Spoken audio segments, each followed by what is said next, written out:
Net neutrality. This is a really big issue, and I want you to know why.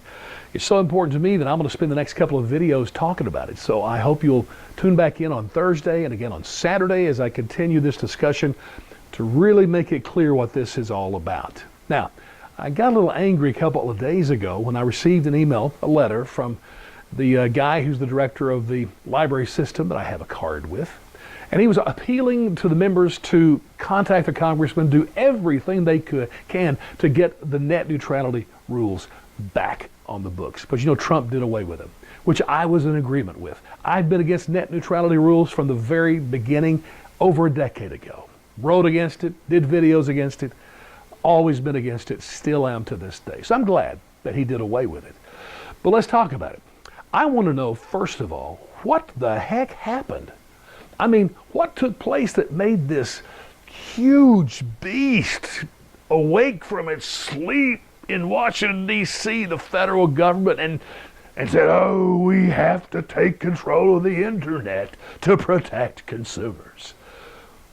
What happened? What happened? That's my first question.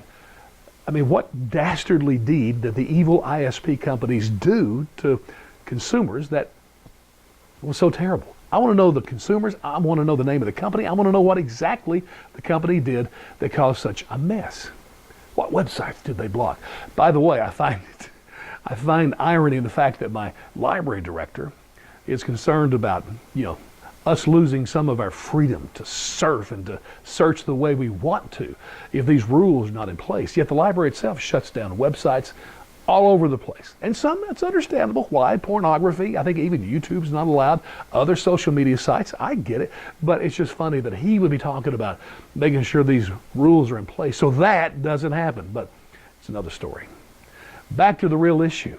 Why did the government feel it necessary now to get control of the internet? Simple question. See, it's a philosophical thing for me. You see, here's the way I view regulation. We need it. We need it in every industry. But I believe that free market and just consumers are the best regulators to protect themselves from whatever shenanigans are going on with business or with government. Now, I confess that sometimes we need government intervention. We need government regulations, but it should only be as the last resort, not the starting place. And even worse, nothing happened, and they're jumping in. And see, here's why. Here's my fear.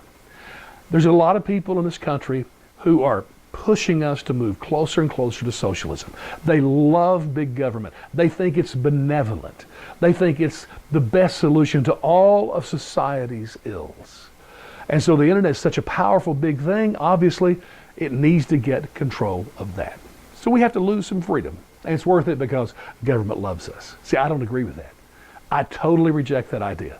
I totally oppose what our soldiers fought against in World War I, World War II, the Vietnam War. I oppose any hint of socialism. And since FDR, we've certainly made roads in that direction. But this net neutrality issue is a big one for me because it's a clear example of how the government gets in and grows its bureaucracy and takes over an entire industry. I oppose that.